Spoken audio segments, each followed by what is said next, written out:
Bonjour, la commune de Bouvron accueillait le 5 novembre dernier le concours départemental de chasse de Saint-Hubert.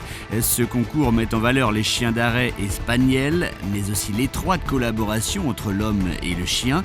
L'évaluation portait sur un total de 100 points, 10 pour les connaissances du chasseur et sa motivation, 20 pour l'habileté au tir, 30 pour le comportement du chasseur en termes de règles et de sécurité et 40 points pour les qualités du chien et son dressage. Le principe du concours, c'est l'équipe chasseur-chien, leur complicité sur le terrain, la façon de travailler du chien, la façon de se comporter du chasseur.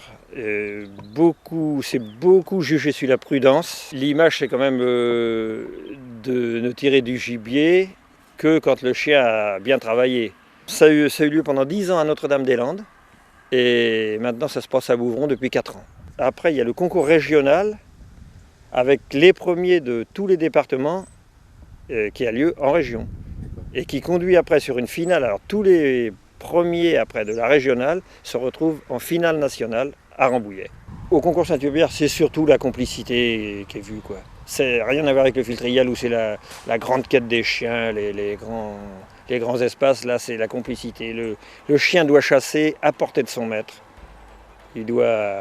S'il est à 200 mètres et puis qu'il lève du gibier, ça n'avance à rien, quoi. Il faut des chiens bien dressés, bien aux ordres pour participer et pour réussir. Parce que pour participer, on n'a pas besoin d'un bon chien, mais pour avoir un résultat, il faut un bon chien. Un concours départemental annuel qui se déroule depuis quelques années à Bouvron. Philippe Couéron est le président de l'ACCA. En ce qui concerne les terrains, nous avons 3 terrains identiques pour que justement chaque concurrent puisse s'exprimer, ainsi que les chiens. Donc après vient les barrages qui sont sur un terrain neutre et de voir justement le meilleur chien, le meilleur concurrent pour participer à la régionale, ainsi que voir éventuellement aller jusqu'en finale. Parmi les participants à ce concours, Alicia Anger, championne de France junior. Non, alors mes parents ne chassent pas, j'ai commencé avec mon grand-père. En fait, j'adorais sa chienne, c'était une Setter Gordon, et je voulais absolument la suivre, l'avoir travaillée. Et donc, papy au départ ne voulait pas m'emmener. Et j'ai insisté, il a bien voulu. Et on a marché vraiment toute la journée, et il pensait m'avoir fatiguée, mais finalement, j'ai demandé qu'à retourner à la chasse. Et depuis ce jour-là, tous les dimanches, je suis à la chasse. Ensuite, j'ai passé mon permis à 15 ans, je fais la chasse accompagnée. Donc j'avais 4 parrains, ça s'est très bien passé. Et puis, dès 16 ans, j'ai pu chasser toute seule. Et puis l'année dernière, première régionale et première nationale. Là j'ai tiré qu'une seule fois, du coup, sur un faisan qui était à l'arrêt de ma chienne.